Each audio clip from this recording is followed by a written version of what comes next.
Kolkata night Riders আইপিএলে খেলতে এসেছে নাকি প্রতিপক্ষ দলগুলোকে জয় উপহার দিতে?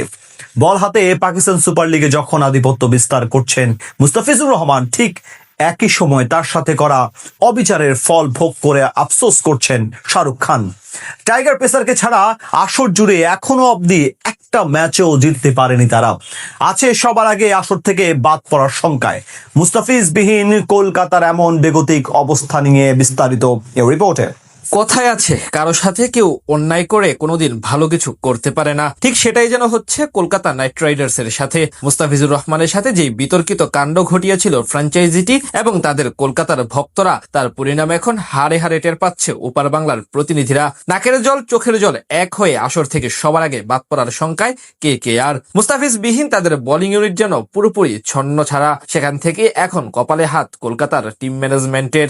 এবার IPL এ তাদের হয়ে খেলার কথা ছিল মুস্তাফিজুর রহমানের, কিন্তু টুর্নামেন্টের নিলাম থেকে তাকে নেওয়ার পরও আসর শুরুর আগে অপেশাদার এবং নোংরামি করে টাইগার পেসারকে অব্যাহতি দেয় ফ্র্যাঞ্চাইজিটি।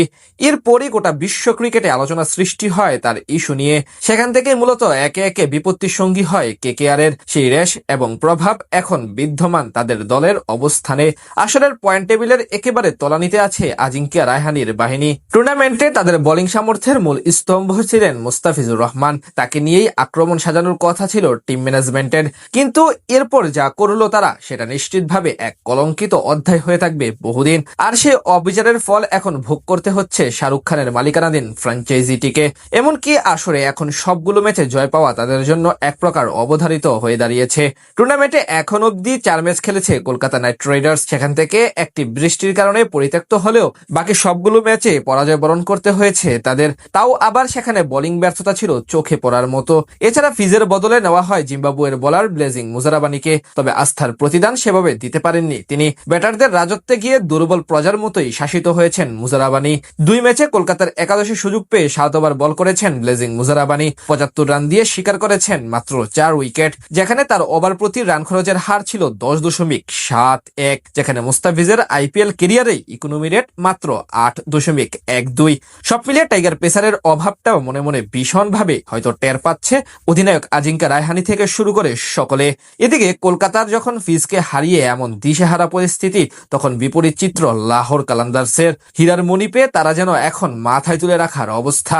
নিউজিল্যান্ড সিরিজের জন্য সাময়িক সময়ের জন্য দেশে ব্যাক করলেও বল হাতে নিজের জাত চিনিয়ে দিয়েছেন বামহাতি কাটার মাস্টার। PSL এ এখন অব্দি নিজের নামের প্রতি বলা চলে বেশ ভালোভাবেই সুবিচার করেছেন মুস্তাফিজ। শেষ ম্যাচেও পেশোয়ার জালমির বিপক্ষে শিকার করেছেন জোড়া উইকেট। টুর্নামেন্টে 5 ম্যাচে এখন অব্দি 6 উইকেট শিকার করেছেন মাত্র 7.12 ইকোনমি রেটে। বোলিংগরও 20-এর আশেপাশে। এখান থেকে বলা যায় কলকাতার আফসোসটা হয়তো কয়েক গুণ বাড়িয়ে দিয়েছেন মুস্তাফিজ।